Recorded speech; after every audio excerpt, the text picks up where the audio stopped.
Na tukiangazia mengine ni kwamba maseneta wawili wa Marekani wa ngazi ya juu wa kamati ya mahusiano wameishtumu serikali ya Tanzania kwa kuwakandamiza raia wake walioandamana kupinga uchaguzi uliogubikwa na unyanyasaji wa kisiasa, utekaji nyara na udanganyifu. Maseneta hawa wanasema kwamba Rais Samia Suluhu ameshindwa kuendeleza mageuzi na demokrasia nchini humo, huku akiukashifu uchaguzi wa Tanzania kwa kusheheni udanganyifu na dhulma. Mwanahabari wetu Emmanuel To ana taarifa hiyo kwa kina.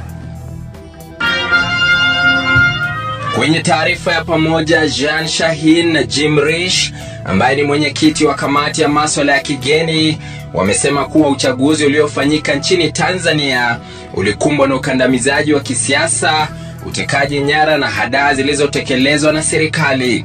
Maseneta hao wawili wa Marekani wakisema kuwa matokeo ya uchaguzi wa Tanzania yaliamuliwa kabla ya siku ya uchaguzi uliofanyika tarehe 29 mwezi Oktoba. Maseneta hao wawili wakisema kuwa serikali ya Rais Suluhu iliwakandamiza waandamanaji na kusababisha mamia kuuawa, wengine kutekwa nyara na mamia kufungwa jela, wakiwemo viongozi wa upinzani na kiongozi wa chama cha Chadema Tundu Lissu ambaye anatuhumiwa kwa uhaini.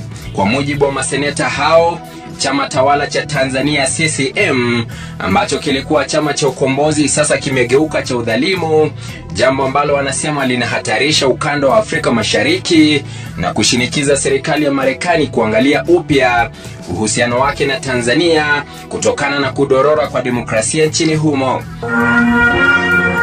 Akizungumza jijini Dodoma wakati wa kuapishwa kwa baraza jipya la mawaziri katika ikulu ya Chamwino, Bashiru Ali Kakurwa na hapa kwamba Rais Suluhu alitaja matukio ya ghasia za baada ya uchaguzi kama ambaye anaweza kuathiri taswira ya nchi hiyo kimataifa na haswa uwezo wa Tanzania kupata mikopo kutoka kwa taasisi za kimataifa.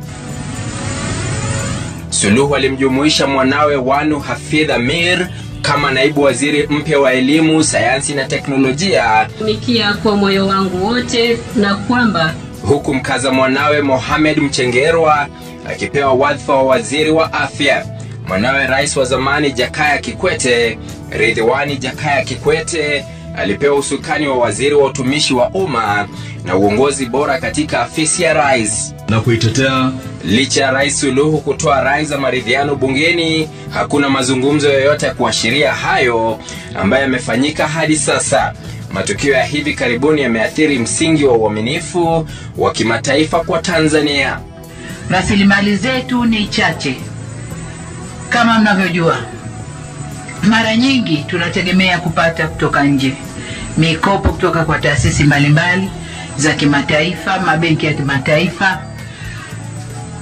Lakini yaliyotokea nchini kwetu yametutia doa kidogo. Hakikisha umesubscribe, comment, like na kushare. Mseto Media, we connect everywhere.